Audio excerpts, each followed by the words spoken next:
All right, so this is my review of the Wolf Enduro vest. Yeah, I obviously didn't get sponsored. I have no subscribers, and I paid pretty much more than full price for this thing.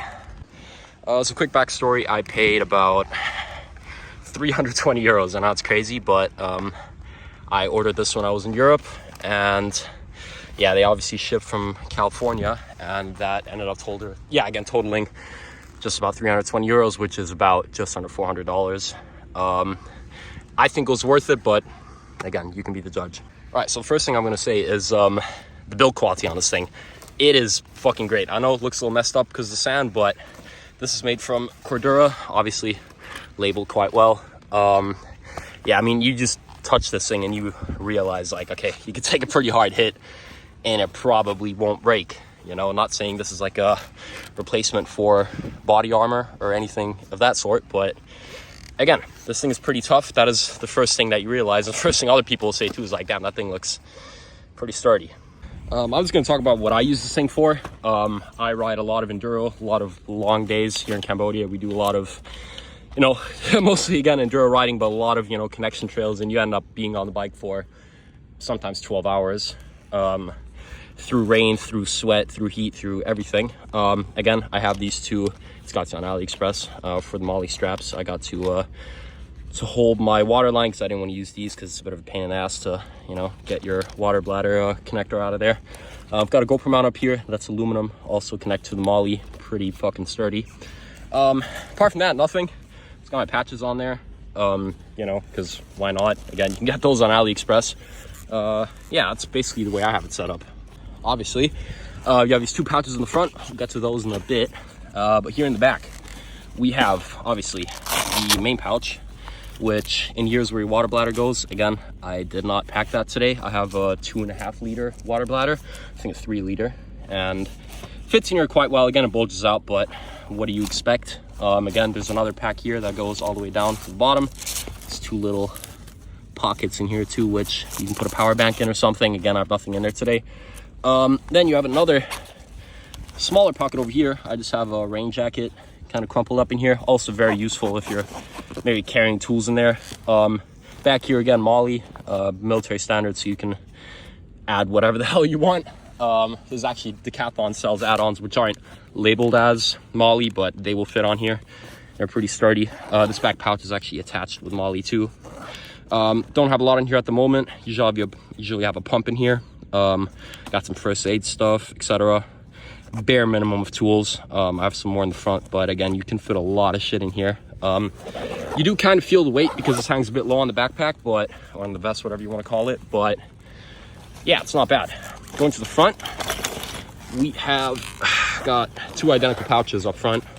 Again, in here I'm carrying, you know, 10 mil, 8 mil Allen keys, knife, bunch of stuff, kind of the essentials which you want to get to real quick.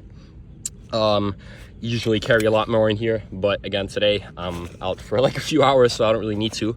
All these are YKK zippers, I believe. They work really well. I have no complaints. Up here, there's actually a real interesting little pouch, which you can stash things in. Again, if that's the kind of person you are. The other side, completely identical. I have my phone, my wallet, whatever in here. What I would say too is these are also just held on by Molly, so you can remove these two if you ever wanted to do that. Vest fits pretty well.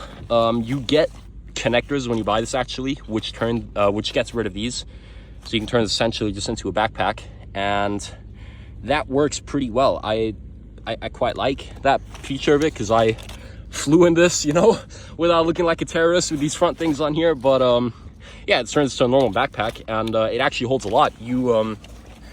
This looks real narrow, but you can fit like I have a MacBook Air, and again, if you're traveling, most likely you're carrying a laptop, and that fits in this pocket perfectly. Like, perfect width. You can fit a lot of shit in here.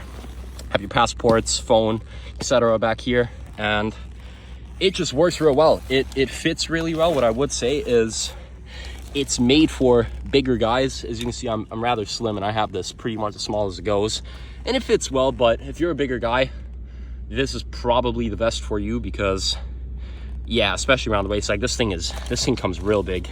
This is more of the American standard, not something you would see here in Asia. This wouldn't fit most people here, to be honest. And I'm also a bigger guy, just not too, you know, horizontally challenged, I might say. But yeah, that's that. That's all I can really say. This thing is extremely comfortable. I'm just gonna get a video of me wearing this in a sec so you kind of see how it fits. But yeah, if anyone cares, this thing, in my opinion, was worth every cent. I came from a Klim neck pack and a Klim scramble pack, so I was wearing 2 of those, and I'm pretty much wearing, yeah, I'm wearing all that stuff. I used to wear all that stuff, and now I've just replaced it with one vest, as in like one little, yeah, one solution, and I think it works really well, and I'm pretty happy with it. So yeah, I highly recommend this thing, and yeah, it's pretty fucking sick, and it looks good. Right, so again, you can kind of see how it fits quite well. Again, I'm a bigger guy. I'm not too wide, I would say, but, you know, fits quite well. Very comfortable. You can fill, again, I usually carry my water bladder and a spare tube in there, and the weight gets, you know, it's not the lightest thing, but especially if you compare it to like a Klim neck pack, where after a whole day of riding, I mean, you kind of get sore shoulders, at least I did. That's the only reason I got rid of that bag, to be honest. It was just fucking up my shoulders, and this thing, again, see if I can get a better view, it just fits differently. It just fits well. I quite like it, like I said, just for the comfort aspect and the fact that, I mean, you feel this thing, it's not gonna fucking break. Like, this is, you know, made in the US. It's fucking good stuff. And yeah, again, I'd highly recommend this, to be honest, even for the fucking extortionary price borderline that I paid for this, which was just under $400 US. So you can get this thing for cheaper. I think they're about 180, close, just over 180 euros, just above 200 bucks in the States. I would recommend this. Like I said, if you have the money, just buy it. You're never gonna need another bag. And like I said, you can get rid of all these pouches. You can get rid of them, add your own stuff. If you're a big Molly guy, if you like your attachments, this shit can, you know, it has everything. So I recommend it, genuinely. I'm not saying that because I bought it. Again, I paid full money. If it was crap, I would say so. The Klim neck pack was pretty good, but like I said, after like a 10-hour day, it fucking sucked. It hurt your shoulders. This thing, it doesn't. So yeah, again, I wish it was a bit tighter around the waist, but again, it is adjustable, and I am pretty fucking skinny. So I'd recommend it.